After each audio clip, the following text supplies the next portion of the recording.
My name is Hans Blomquist and I'm the interior designer of this two-bedroom cottage in the modern farmhouse style.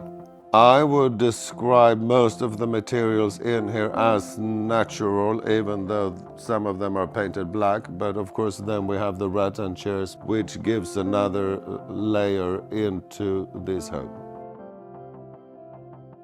I think if you want to sort of start creating the farmhouse look into your own home, it's important to look at the pieces you already have and see what you need to sort of add to start with instead of changing it all at once. Because I think the modern farmhouse look can have a mix of new and old, and it normally works really well together.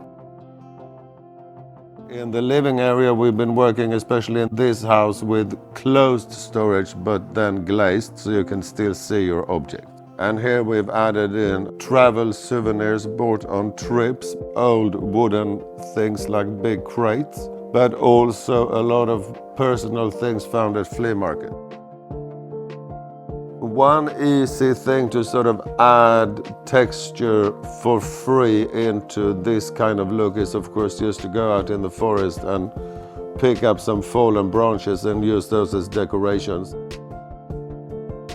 Kitchen in this home is a new front for IKEA, and it's sort of the farmhouse look but at a really low price. So of course you can decide to build a really big kitchen, or like we did here, a smaller parallel kitchen mixed with open storage.